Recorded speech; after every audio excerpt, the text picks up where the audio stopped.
अस्सलाम वालेकुम जी। I am doctor Imran. आज हम बात करेंगे मेलाज़्मा के हवाले से, जिसको उर्दू में छाइयाँ भी कहा जाता है, और it's very common disease specially in the females. 90% of the patients जो कि मेलाज़्मा के साथ प्रेजेंट करते हैं वो फीमेल्स हैं। 10% मेल्स हो सकते हैं, और फीमेल्स वो जो कि चाइल्ड बेयरिंग एज में है। एज इनकी जो टिपिकल है वो 18 ईयर्स से 40 ईयर्स तक की जो फीमेल्स होती हैं उनमें मेलाज़्मा बहुत ही कॉमन है और बड़ा ट्रबलसम होता है। बहुत से लोग इसको लेके बहुत परेशान रहते हैं, डिप्रेशन का शिकार हो जाते हैं, और हर हर वो काम करना चाहते हैं जिससे मुलाज़मा गायब हो जाए। सबसे पहले इस वीडियो को 3 हिस्सों में तक़सीम कर सकते हैं। मुलाज़मा होता क्या है? मुलाज़मा क्यों होता है? उसके रीज़न्स क्या हैं और उसको आप ट्रीट कैसे कर सकते हैं? मुलाज़मा एक तरह के ब्राउन कलर के और ग्रे कलर के छोटे-छोटे स्किन पैचेज़ होते हैं जो कि स्किन के ऊपर आ जाते हैं। ये डीप भी हो सकते हैं, नीचे डीप लेयर में डर्मिस में भी हो सकते हैं, और ये ऊपर सुपरफिशियल लेयर जो सतही लेयर होती है एपिडर्मिस में भी हो सकते हैं।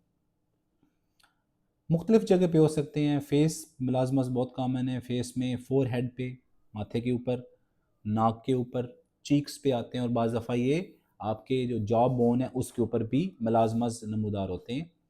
बाज़ डीप होते हैं और बाज़ सुपरफिशियल होते हैं। ये बनते क्यों हैं? मुलाज़मस क्यों होते हैं? निशान क्यों बन जाते हैं फ़ीमेल्स में? इसकी मल्टी रीज़न्स हैं, मुख्तलिफ़ वजूहात हैं, एक वजह नहीं है। सबसे पहली वजह इसकी हार्मोन्स हैं। हार्मोन से क्या मुराद है कि प्रेगनेंसी जब होती है स्पेशली फ़ीमेल्स में, मैं समझता हूँ 40 से 50% केसेस प्रेगनेंसी के बाद मुलाज़मत में कन्वर्ट हो जाते हैं। तो 40 से 50% फ़ीमेल्स जो प्रेग्नेंट होती हैं उनमें ख़ास किस्म के हार्मोन बढ़ जाते हैं, जिसमें एस्ट्रोजन और प्रोजेस्टेरॉन नाम का एक हार्मोन होता है, वो बढ़ जाता है। वो क्या करता है कि स्किन के नीचे एक ख़ास किस्म की लेयर होती है जिसमें ख़ास किस्म के खुली होते हैं जिनको मेलानोसाइट्स कहते हैं। मेलानोसाइट्स से ख़ास किस्म का पिगमेंट बनाते हैं जिसको मेलानिन कहा जाता है। मेलानिन वो पिगमेंट है जो स्किन को कलर देता है। अगर ये हाइपर एक्टिव हो जाए किसी भी वजह से, तो वहाँ पे निशान बनना शुरू हो जाते हैं, छाइयाँ बनना शुरू हो जाती हैं। तो प्रेगनेंसी इसका एक रिस्क फैक्टर है। दूसरा रिस्क फैक्टर, बहुत से लोग बच्चा बचाने के लिए कंट्रासेप्टिव पिल्स का इस्तेमाल करते हैं जिनको ओसीपीज़ कहा जाता है, उससे भी मुलाज़मत बन सकते हैं। तीसरी बड़ी वजह, बहुत से लोगों में फ़ोटो सेंसिटिविटी होती है कि आप बहुत ज़्यादा देर के लिए धूप में रहते हैं, आपका स्किन चूँकि कपड़ा नहीं होता और बॉडी पे कपड़ा होता है, जो स्किन का पार्ट जो ज़्यादा एक्सपोज़ होता है, तो मेलानोसाइट्स लाइट की वजह से एक्टिवेट हो जाते हैं और वहाँ पे वो पिगमेंट बनाना शुरू कर देते हैं, वो पिगमेंट डिपॉज़िट होना शुरू हो जाते हैं। बाज़ लोगों में ये हीट थेरेपी की वजह से होता है, मतलब हीट एक्सपोज़र की वजह से होता है। अगर आप कुकिंग है और डायरेक्ट आप चूल्हे के सामने खड़े होते हैं और फेस पे बहुत ज़्यादा हीट लगती है, तो उससे भी मुलाज़मा बन सकता है। पाँचवीं बड़ी वजह मुलाज़मा बनने की विटामिन डी डेफिशिएंसी है। कम रीज़न्स हैं लेकिन इसका लिंक भी पाया गया है, और बहुत से फीमेल्स में मुलाज़मा आयरन डेफिशिएंसी एनीमिया में, जो प्रेगनेंसी में भी आयरन आपको पता है कम हो जाता है फीमेल्स में, और वैसे भी इनटेक भी कम होता है, तो आयरन डेफिशिएंसी एनीमिया की वजह से भी स्किन पे मुलाज़मस बन जाते हैं। एक मुलाज़मा बनने की बहुत बड़ी वजह, डिफरेंट जो आप क्रीम्स इस्तेमाल करते हैं जिसकी कोई वैलिडिटी नहीं होती, उसको एलर्जिक रिएक्शन होता है। एलर्जिक रिएक्शन के नतीजे में मेलानोसाइट एक्टिवेट हो जाते हैं और मेलाज़मस बनना शुरू हो जाते हैं। एक बात याद रखें, मेलाज़मस क्योरेबल डिज़ीज़ नहीं है। इसको होने से आप प्रिवेंट कर सकते हैं, लेकिन अगर ये हो जाएँ तो इसको आप कंट्रोल कर सकते हैं, इनको फेड कर सकते हैं। 100% ये नहीं जाते, और एक दफ़ा चले भी जाएँ तो दोबारा आने के बड़े चांसेस होते हैं।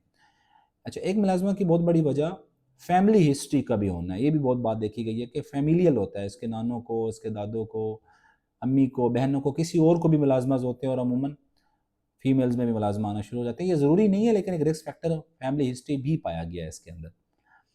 करें क्या?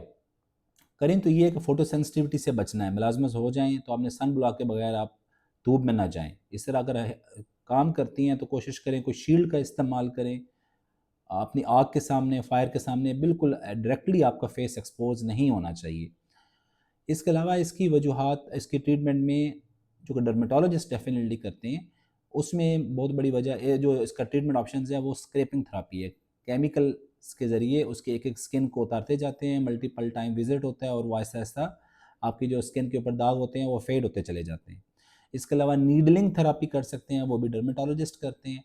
लेज़र का भी बहुत बड़ा रोल है, लेज़र से भी ये निशान काफ़ी हद तक मिट जाते हैं, लेकिन अगेन आपको बाकी प्रिकॉशन ज़रूर लेनी पड़ती हैं। इसके अलावा कुछ मेडिकल डिजीज़ेज़ हैं जिसके साथ मुलाज़मत बन जाते हैं, जिसमें टॉप ऑफ लिस्ट थायरॉइड की डिजीज़ेज़ हैं।